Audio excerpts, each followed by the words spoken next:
is hear people, thanking us for bringing their childhood back, or to connecting them with their own kids, and they get to view something together.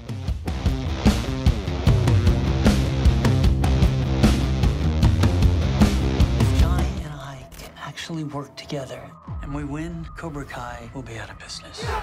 We gotta take things to the next level. Eagles do not respond. They swoop down and take whatever they want. First, you gotta learn how to fly. Come on, we're gonna get sued here. Sue me for what? Francisco Lani from Supiras in Mexico. Hi, Senseis, how are you? Hello, how you doing? Good to see you.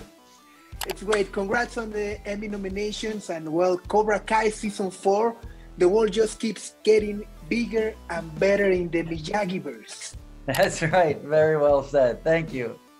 Well, so Season 3 ends on a note of the next big conflict with Chris, Johnny, and Daniel. So it's like now a fight for the valley now. So I wonder, how does Johnny feels about working with Daniel, and vice versa? How Daniel feels about having to teaming up with Johnny? Well, the enemy of my enemy is my friend, right? So, when Daniel comes through in Season 3 and saves the day, when Chris is about to choke Johnny out again. Now at this point, Johnny and Daniel aren't enemies anymore, but the fact that we have a common enemy, a common foe, an obstacle in Chris brings us together. And so here we go at the end of Season 3, they bow to each other and they're ready to hit the ground running. But we'll see how that works out as they head into Season 4, because they're both coming from different points of view, different styles. Yeah, the part of the joy is and the entertainment value that I think is just so much fun at the onset of Season 4 is how they want to work together and have intentions to work together, but it's not so easy. It's a pretty bumpy road, which makes it a lot of fun to watch Johnny and Daniel try to navigate each other's personality, even though their intentions are good. And that's a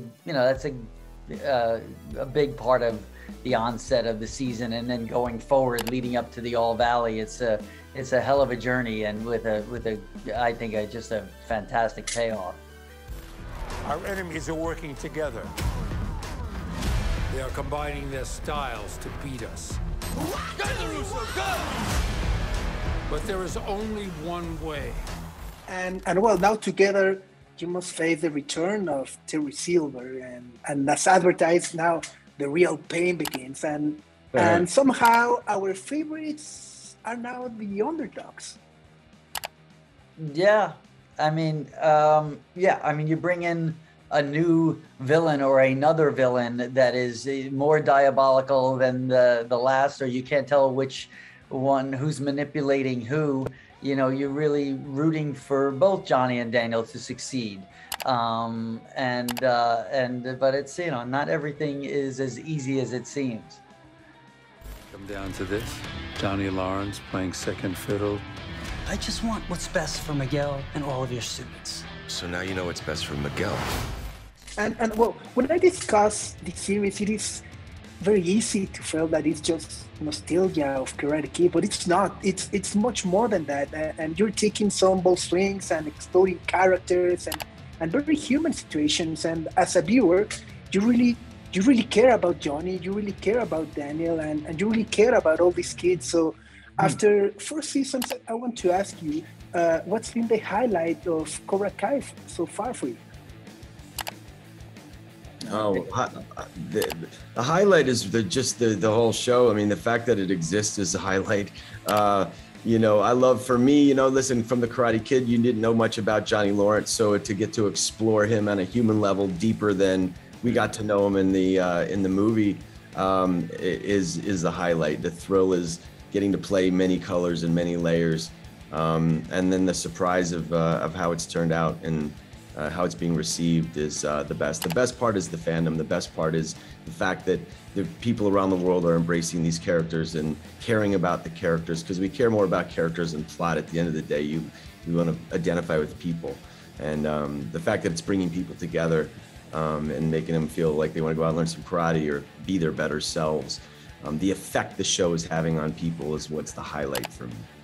Yeah, I mirror that, because it really is, you hear people, you know, thanking us for bringing their childhood back, or to connecting them with their own kids, and they get to view something together, and they get to you know, experience where they see a piece of themselves. Like Billy says, the characters are the most important thing, because you see yourself in these characters, you relate to these characters, and the obstacles they have, and the fact that they are, you know, skinning their knees, getting back up, they want to do the right thing.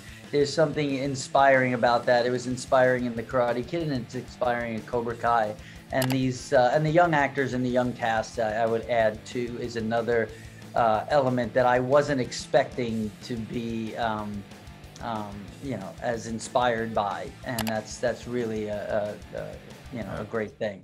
First, we'll pre-strike. We're getting ahead of ourselves. We're gonna take back the valley. Take it back in a measured and organized approach. We bite first. One of about the characters, the story, but as well the music plays a very special place in the series. So Chicago, the Scorpions. I want to ask you, what is your go-to 80s song? Oh So man. many, man. All of them. I'm a huge Van Halen fan. Def Leppard, Scorpions, No One Like You. That's one of my favorite songs. Now you gotta make me I sing mean, that when I play guitar, man, I play that in a band forever. Ain't Talking About Loves, you know. You know, one of my favorite bands is Zebra. They're an underground band that is, you know, they Tell Me What You Want and Who's Behind the Door. All of them, man. I love all 80s music. Ralph, about you? Yeah, I mean, there's so many. I mean, Def Leppard it's amazing, because they're so iconically of that time, you know, that hard driving kind of, those rhythms and the pounding drums, you know, it's just so specific of that sound of that time. But I mean, I don't know when they came up, you know, I'd always go back and forth between, I guess they're more 70s, but and Guns N' Roses probably more 90s. So I always go between, because to me, they always ask me, if there's one rock band that you want to keep, it's always AC/DC and Guns N' Roses, but I guess AC/DC wins by like just it's so close. But then, you know, whatever, you go on and on. Yeah. That's great. Well, thank you so much. Congratulations on the first season. Looking forward to what's coming up. Looks amazing, and well, it's great to chat with you. Thanks, Francisco. Nice to meet you, man. Have a nice one. Take care.